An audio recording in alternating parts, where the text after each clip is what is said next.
Today, the Universal Church celebrates the Feast of St. Joseph, March 19th. And if you're looking at the readings for this daily Mass, either at www.usccb.org or any number of resources out there for the daily Mass readings, you'll notice immediately that there's two options for the Gospel. The first option is the dream of St. Joseph from the first chapter of St. Matthew's Gospel, where he's asked by the angel to take Mary into his home to be his wife. The second option comes from the second chapter of St. Luke's Gospel, where we hear about Joseph and Mary discovering that Jesus is not with them in their caravan going home, but he's back in the temple, and they find him teaching the elders of the Jewish people. And these are powerful experiences for St. Joseph. And furthermore, we notice about both of them that we don't hear anything from him. He says nothing. He just has to take in these events and try to understand, what do these events mean for my life? And what do these events mean for the life of my wife and my child? But I guess today my heart was actually calling me to a different experience that St. Joseph had. And it comes from the second chapter of St. Matthew's Gospel. And I'll read it for you, beginning with verse 13. When they departed, behold, the angel of the Lord appeared to Joseph in a dream and said, Rise, take the child and his mother, flee to Egypt, and stay there until I tell you. Herod is going to search for the child to destroy him. So Joseph arose and took the child and his mother by night and departed for Egypt. He stayed there until the death of Herod, that what the Lord had said through the prophet might be fulfilled. Out of Egypt I called my son. And if we skip a couple verses, we go to verse 19. And the return from Egypt. When Herod had died, behold, the angel of the Lord appeared in a dream to Joseph in Egypt and said, Rise, take the child and his mother, and go to the land of Israel, for those who have sought the child's life are dead. So he rose, took the child and his mother, and went to the land of Israel. But when he had heard that Archelaus was ruling over Judea in the place of his father Herod, he was afraid to go back there. And because he had been warned in the dream, he departed for the region of Galilee. And again, this experience of Joseph just seemed to resonate more because of these overarching themes that we see with St. Joseph. The first is that St. Joseph says nothing in any of these accounts. Secondly, St. Joseph actually does exactly what he's told to do out of clear obedience to the messenger of God. He doesn't question.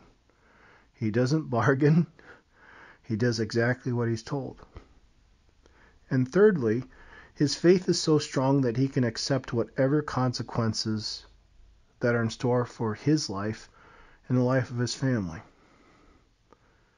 And I don't want to be dramatic, but I feel as if right now many of us are experiencing what Joseph and his family experienced when they fled to Egypt. Because, again, we are being told, even throughout the world, that we need to take a leap of faith and trust the directions of our bishops and leave our churches, leave our daily routine, abandon things that are normal in our lives. So our feelings, our minds are telling us something completely different than in the instructions we are receiving. But we can have faith, just like St. Joseph, and trust that God will provide for us even though we do not know what's ahead of us, and furthermore, we may not even understand what's being asked of us fully.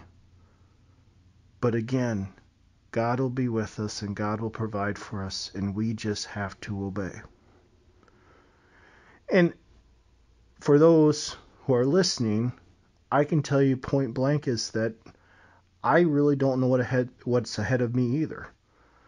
Because in seminary, we didn't have a class or a series of classes titled, If a Pandemic Hits Your Parish, This is What You Should Do. In fact, I don't remember any discussion whatsoever about any situation where we'd face such difficult circumstances. But seminary my spiritual directors, but most importantly, the saints like St. Joseph have taught me consistently that if I have faith in God, we will be provided for by him. And again, we can go as even far as St. Joseph and not say anything in regard to our situation, because again, if we do God's will and do what's asked of us, history will judge us by our actions. Because obedience to God always brings about amazing results. And being obedient to our bishops, being obedient to what is asked of us, again, will be blessed abundantly by God, as God blessed St. Joseph. So please know my continued thoughts and prayers for all of you. If you need anything from our parish here at Our Lady of Victory, please don't hesitate to contact us at 563-391-4245.